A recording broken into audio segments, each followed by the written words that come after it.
Hello everyone, welcome to anything any time. तो आज हम 16.5 करने वाले हैं। It's a very easy thing. जो डिस्ट्रीब्यूशन ऑफ वाटर है हमारे ऑल ओवर द वर्ल्ड, वो अनइवन है। क्यों अनइवन है? Because of rainfall. ठीक है, कुछ जगह रेनफॉल ज़्यादा होती है, कुछ जगह रेनफॉल कम होती है। और एक चीज़ मैं चिल्ड्रन आप लोगों को बताना चाहता हूँ कि जितना भी मैं एक्सप्लेन कर रहा हूँ, बुक का A to Z part complete हो जाएगा। मेरे एक्सप्लेनेशन के बाद आप लोगों को सिर्फ जब रिवीजन चाहिए होगा तब बुक रीड करने की ज़रूरत पड़ेगी। इंडिया बहुत बड़ी कंट्री है, तो मतलब बड़ी तो नहीं कह सकते। उसमें रेनफॉल जो होता है वो हर जगह सेम नहीं होता। कुछ जगह इतना रेनफॉल हो जाता है, कुछ जगह ड्रॉट पड़ जाते हैं, कुछ जगह फ्लड आ जाते हैं, कुछ जगह ड्रॉट पड़ जाते हैं, कुछ जगह सूखा पड़ जाता है। ओके चिल्ड्रन, सो ये एक्टिविटी 16.5 जो है, इसमें ये चार्ट देखने को बोला गया, नथिंग एल्स।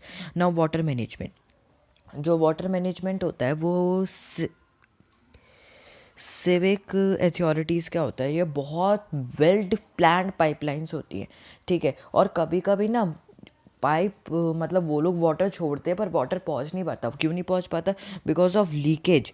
और जो लीकेज होता है तो वो बहुत ज़्यादा जो पानी होता है वो वेस्ट होता है। ये सिविक अथॉरिटीज़ की रिस्पॉन्सिबिलिटी होती है लीकेज को सही करना। और मिसमैनेजमेंट और जो वाटर का होता है वो सिर्फ सिविल अथॉरिटीज़ की तरफ से नहीं होता, वो हम लोगों की तरफ से भी होता है। लाइक ब्रशिंग टीथ जब हम करते हैं, शेविंग करते हैं, बाथिंग करते हैं, वॉश करते हैं, ड्रिंक करते समय भी वेस्ट होता है। जैसे आप लोग आधा पानी पी लेते हो, आधा पानी फेंक देते हो, that's a very bad thing. Leaking tap भी एक बहुत बड़ा सोर्स है वेस्ट वाटर का। ठीक है, और we have seen that most of the water that we get as rain just flow away. हम लोगों ने ये भी देखा कि जो वाटर से हमें मतलब रेन से हमें जो पानी मिलता है वो भी आधे से ज़्यादा जो है फ्लो अवे हो जाता है। This is the waste of the precious natural resource. ये जो किसका वेस्ट है?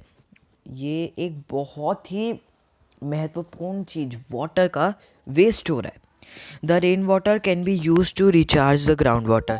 जो रेन वाटर होती है वो यूज होती है ग्राउंड वाटर को रिचार्ज करने के लिए। इसके बाद जो लास्ट लेसन है हमारा वेस्ट वाटर स्टोरेज, उसमें आप रेन वाटर कैसे रिचार्ज होता है उसके बारे में भी आप ग्राउंड वाटर कैसे रिचार्ज होता है उसके बारे में भी आप लोग पढ़ोगे।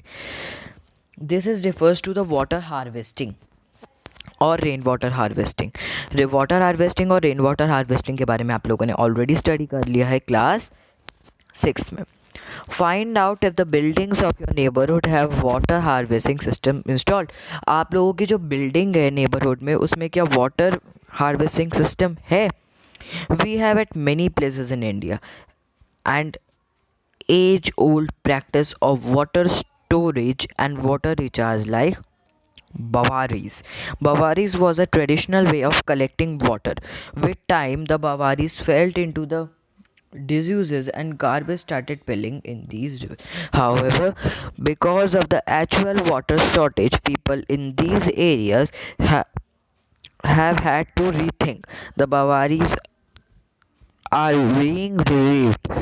Today, the situation in the inspect of sandy rains that places are managing their water needs well. A farmer using water in the field can also use water economically. जो फार्मर जो वाटर होता है जो farmer use करते हैं, ये जो paragraph है इतना इम्पोर्टेंट नहीं है, that's why I haven't explain you. Okay, in this bawari types of bawari, मतलब जो बवारीज वर्ड होता है उसके बारे में दे रखे हैं। You can go through it if you want, it is important, but I don't think so it is important. Maybe you have heard of drip irrigation. Drip irrigation के बारे में भी आपने सुना होगा, बोर जिसे भी कहते हैं। हमने पुरानी वीडियोस में भी बोर के बारे में डिस्कस किया था। Drip irrigation is an technique of watering, bore जो होता है वो घरों के लिए होता है और डिप इरीगेशन जो होता है ये फार्मर्स करवाते हैं। ये लोग फार्मर्स जो होते हैं वो अंदर बहुत अंदर तक खुदवा कर जैसे प्लांट्स को पानी चला जाए उस तरीके से फुवारे लगा देते हैं। Many of the childrens have also seen also a case study. It's not very important. Bhojpur is a cottage area of Gujarat, has very erratic rainfall. The only source of fresh water lies underground because river in this area does not have water throughout the year. Over the years, demand of water has been grown. The withdrawal of groundwater has far exceeds recharge. As a result, the water table has gone alarming. In 1989, the village, along with the non-government organization, decided to harvest rainwater. 18 check dams were built on the Rukmavati River and its tributaries. The water so collected, increasing percolation through the soil and recharge the aquifers. According to the farmers, the well has water now, and the water that flowed into the sea and was wasted has become available for irrigation. ये एक case study है, you can read that if you think it is important. Now what role you can play? अब आप लोग क्या कर सकते हो वाटर को बचाने के लिए? You have ever shown concern of showing a tap leaking in your house? आप अपने जो घर पे टैप लीकिंग होती है उसे रोक सकते हो. स्कूल और एनी अदर प्लेस, घर पे नहीं, मतलब कहीं भी टैप लीक हो रहा है आप उसे बंद कर सकते हो. Leaking tap waste a lot of water. You must make efforts to stop this leaking. और लीकिंग जो टैप्स होते हैं बहुत ज़्यादा वाटर वेस्ट करते हैं. So you should stop them. There are number of ways you can adopt to the wastage of water. Let us begin. We have given a few examples. Add on. Effect of water security on plants. You must have seen potted plant wilting and ultimately drying up if they did not get water even for a few days. You have already learned in chapter 1 that plants need water to get nutrition from the soil to prepare the fruits. Just imagine the configuration if water is not available to the plants. आप लोगों ने देखा होगा plants को भी बहुत ज़्यादा चाहिए होता है वाटर, वरना वो सूखे पड़ जाते हैं. सो मीन्स वाटर प्लांट्स के लिए भी बहुत ज़्यादा इंपॉर्टेंट है. चैप्टर 1 में भी हमने इसके बारे में पढ़ा था.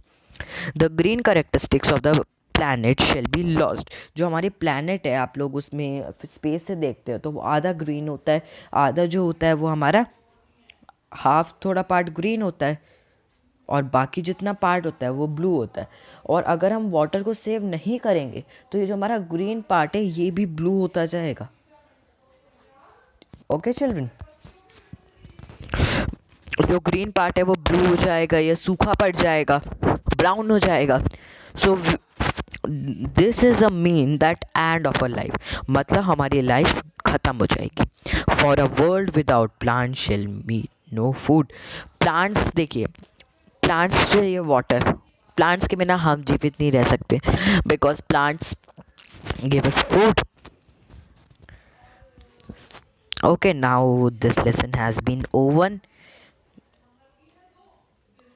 हमारा जल हमारा जीवन. Now let's meet.